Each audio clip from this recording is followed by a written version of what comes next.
Mesdames et messieurs, bonsoir. Merci de nous préférer sur Esaïe TV. C'est l'heure du journal et voici les titres. Après la proclamation des premières tendances par la Sénat, c'est déjà des négociations dans le camp des candidats et la revue de presse nous en parlera. Après la proclamation des résultats de la présidentielle de 2016, quelques Béninois se prononcent sur les premières tendances. Hier, c'était la Journée internationale de la femme. Vous suivrez dans ce journal les conditions réelles de la femme béninoise et celles africaines. À nouveau, bonsoir.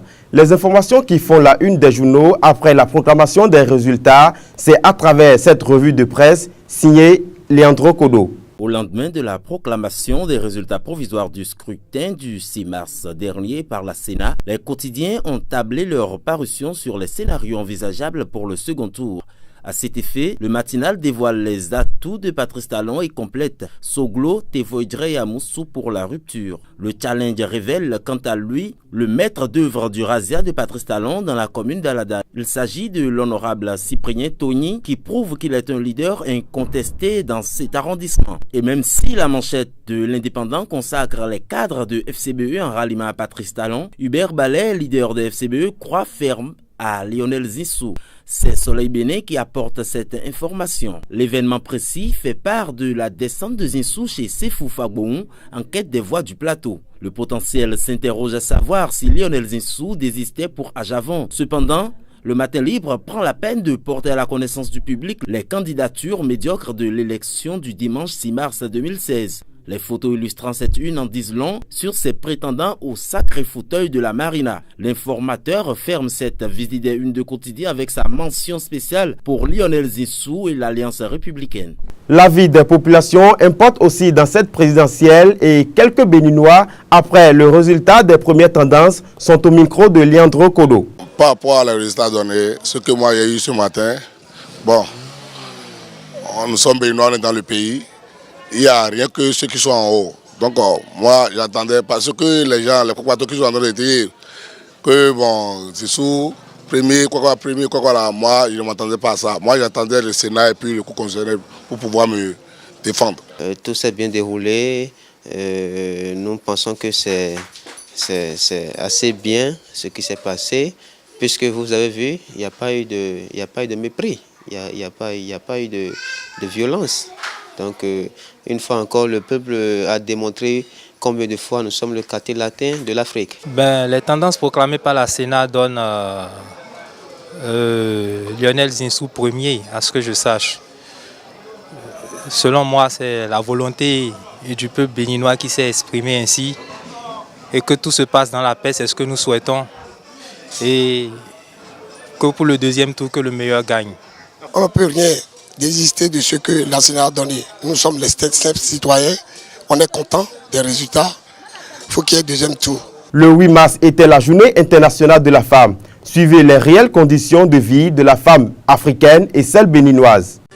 En ce jour de la Journée internationale de la femme, l'on s'interroge sur les conditions quotidiennes de la femme béninoise. L'égalité entre les sexes et le respect des droits de la femme, comme l'annonce le thème de cette année, sera-t-il une réalité? Autant de questions à laquelle l'on ne peut pas apporter une réponse, puisque dans un pays où la maternité reste un souci majeur dans la vie professionnelle féminine, la maternité est en effet perçue par bon nombre d'employeurs comme une cause supplémentaire d'absence qui, pour un poste donné, leur fait préférer un homme. Dans la mentalité béninoise et celle africaine, la femme est faite pour rester auprès des enfants à la maison et pour accomplir les tâches domestiques. Quand bien même elles sont instruites, la société n'est pas prête à les accepter pour occuper certains postes stratégiques. Seules les plus combattantes résistent à ce refus. Pour celles non émancipées, ce sont elles qui subissent plus d'injustice. Elle est la première à se lever dans le foyer et la dernière à se coucher, incarnant ainsi le symbole d'un enfant placé. Majoritaire dans la société béninoise, elles n'arrivent pas à porter leur voix haute.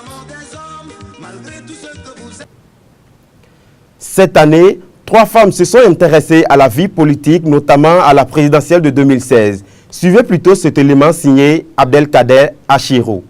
Marie-Élise Bedo, Elisabeth Agbosaga et Célestine Zanou. 3 femmes qui se sont beaucoup impliquées dans la vie politique au Bénin, notamment la présidentielle de 2016. L'avocate de formation, militante des droits de la femme, Marie-Élise Gbedot a fait partie du gouvernement du général Mathieu Kérékou en 1998 avant de se présenter à l'élection présidentielle de 2001. Une volonté absolue de briguer la magistrature suprême anime sans cesse Gbedot, étant dans une dynamique selon laquelle la femme doit également participer aux prises de décisions étatiques. Elle a réitéré son rêve de diriger le Bénin en 2006, puis en 2011 et en 2016. Quant à Célestine Zanou, également ex-ministre du régime du Caméléon, elle s'est présentée en 2006 à l'élection, puis 10 ans après en 2016. La candidate n'est pas allée aux élections cette fois-ci, car elle s'est désistée en faveur de Abdoulaye Biotchane, aussi candidat à la présidentielle de 2016. Elisabeth Agbosaga fait partie des figures politiques incontournables dans la commune de Luxetonji Atropo de Boycon. Étant conseillère communale à la mairie de Boycon, elle fait de la commune son fief. Candidate à l'élection présidentielle également de mars 2016, malgré qu'elle ait perdu le soutien de son parti politique, elle sort du scrutin présidentiel comme première des femmes avec 0,19% contre 0,12% pour Marie-Élise Gbedot. Pas facile d'exercer son métier quand on est menuisier au Bénin par ces temps de délestage. Et pourtant, Maurice s'y attelle chaque jour. Quelles sont les difficultés liées à ce métier? Élément de réponse dans ce reportage signé Sénan Léa Glago. Polir et travailler le bois afin de lui donner une forme, c'est le métier des travailleurs de bois appelés communément menuisiers. Faire ce métier n'est pas sans difficulté. Le menuisier fabrique des objets comme le lit, la table, puis les portes. Notre difficulté, parce que il s'agit maintenant, il nous manque des machines portatives pour pouvoir bien travailler. Le bois maintenant est très difficile, surtout comme on est en saison sèche là, c'est très difficile de trouver le bois. Ce métier nourrit son homme et est de plus en plus en vogue au Bénin. Mais les difficultés rencontrées ont des incidences sur la commande des clients qui s'en plaignent. Je suis venu commander du lit. Ce menuisier, il me dit que depuis là, il est en train de me jouer.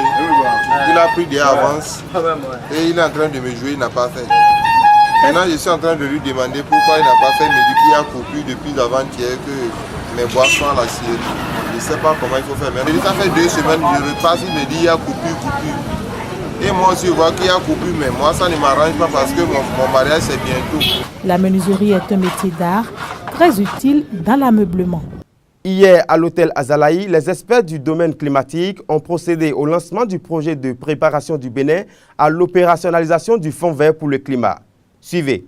La Direction des changements climatiques a procédé au lancement du projet de préparation du Bénin à l'opéralisation du Fonds vert pour le climat. Éviter le réchauffement climatique au Bénin et dans le monde sera l'objet de réflexion de ces experts. Cet atelier fait suite à la signature par le gouvernement du Bénin et le Programme des Nations Unies pour le développement au cours du mois de février 2016 du document de projet. Il marque le démarrage effectif de l'accompagnement opérationnel du Programme des Nations Unies pour le développement et du Programme des Nations Unies pour l'environnement à la mise en œuvre du projet. Le Programme des Nations Unies pour le développement et la République fédérale d'Allemagne sont fortement impliqués dans ce projet pour le financement climatique du Bénin suite aux accords de la COP21 de Paris. Le reboisement et la protection des forêts sera une grande porte de sortie. Le groupe de travail numéro 1 du GIEC est révélateur de l'extrême gravité des impacts des changements climatiques. En effet, au terme des travaux de ce groupe, l'augmentation de la température peut dépasser 1,5 degré, voire 2 degrés Celsius, selon tous les scénarios, excepté le plus optimiste. Ce réchauffement peut même excéder 4 degrés Celsius en 2100, selon le scénario le plus élevé.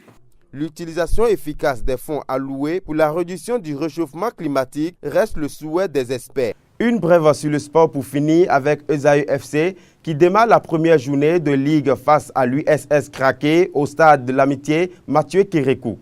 Mesdames et messieurs, c'est la fin de cette édition. Merci de nous avoir suivis. N'oubliez pas le clic www.esaütv.com pour vous informer.